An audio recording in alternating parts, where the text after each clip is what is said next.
Hello, and a very warm welcome back to my YouTube channel. I appreciate you tuning in, and I trust that you'll find this message both practical and effective. Now, before I dive in, please do consider subscribing, liking, commenting, and so on, as it will help to grow my channel and support me. I'm going to talk in this upload about the concept of feeling is the secret, which is a cornerstone teaching of Neville Goddard's. I always speak about the spiritual language of emotion as the only means given to the human race for communicating with the divine. And we also know that it's the only language that unites us all. However, there is another application of feeling as an interpretive tool that I don't believe I have shared. So if you find yourself struggling to understand some metaphysical concept or other, it will likely be because of the method you are using to understand it. In other words, the use of cognitive processes, such as pattern recognition, attaching meaning to words and phrases, and so on. It goes without saying, I'm sure you'll agree, that where we are born and grow up will impact our cognitive processes and impact the way we understand and interpret language. And this means that human cognition cannot be the correct way to interpret metaphysical principles, because metaphysical principles unite us all. So we're not going to have different ways of interpreting it.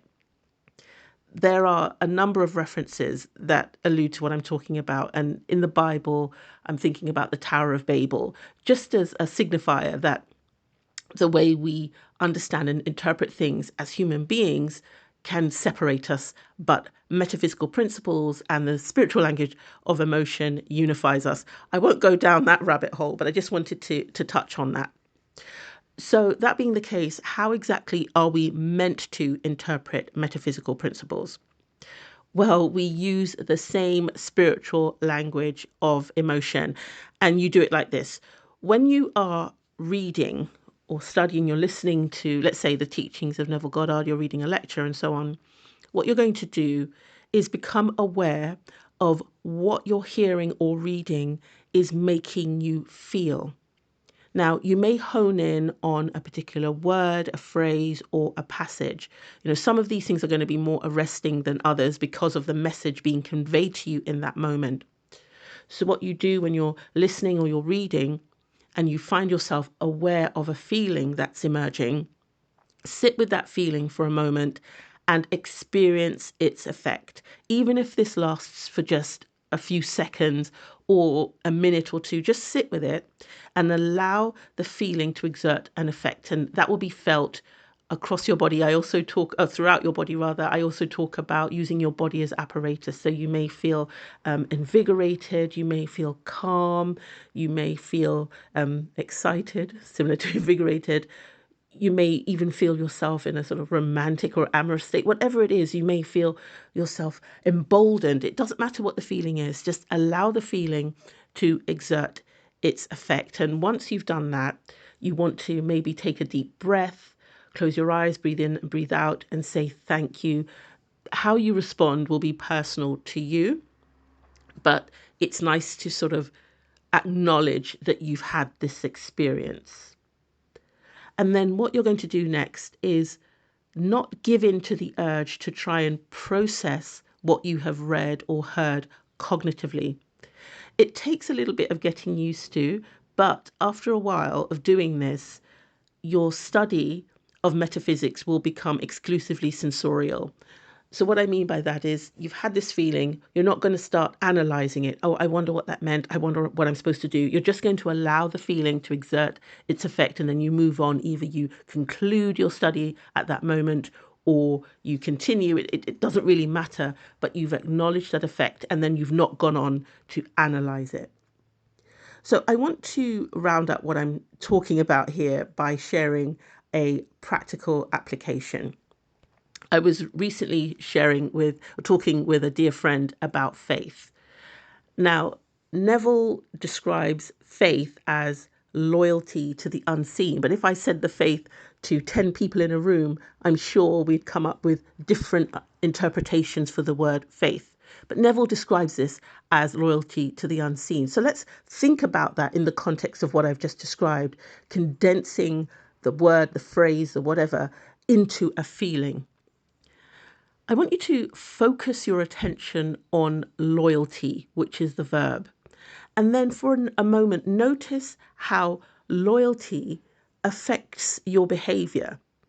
It may emerge as a memory of something, or you may feel it straight away as you're focusing your attention on loyalty. And this is what I'm describing here. So let me give you this example. If you're loyal to another person, let's say, and you hear them criticized, your loyalty to them is going to affect the way you relate to that criticism. Most likely you're going to turn away from it, you're going to reject it, you want nothing to do with it. And your commitment to that person, your loyalty to that person should remain intact. This is the same in the context of the realization of our desires. So loyalty will produce the same effect.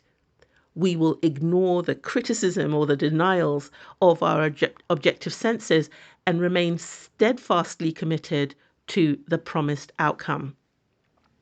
So this is the effect that feelings have on our interpretation of metaphysical concepts. Do give this a try to really make sure you've fully understood what I've described here, and to firm this up in your own mind. You may have struggled with a particular concept in metaphysics, so you can apply this and test what I've described here in that context. What does the word, the phrase, the passage make you feel? What does it inspire experientially? Allow the feeling to exert its effect and trust in this honest interpretation. As you do this, metaphysical principles, which are living sources of direction, will begin to take hold and will guide you in the direction of the fulfillment of the expressions impressed upon you, or the realization of your desires. And this will happen automatically. As human beings, we find ourselves struggling to realize our desires because we are interfering with the process. We're trying to make it happen. We're trying to second guess what we should do, what action we should take. But you will be guided by your feeling. Your interpretation of the behavior of others will be informed by your feeling. And your feeling is telling you the truth. Now, there is more to this. Some of you may want to know more about how we can really trust our feelings or understand our feelings, but I want you to start here. When you are reading metaphysical principles, I only really read Neville. You're not prohibited from reading other authors, but when you're reading and studying these principles, you can have confidence in what you're reading.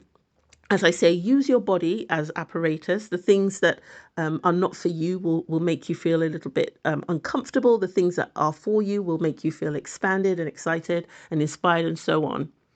But the key to interpreting what you are reading is to condense the process words, the verbs, into feelings, allow those feelings to exert an effect on you, and allow yourself to be guided by not giving in to the urge, as I said, to analyze what that feeling means.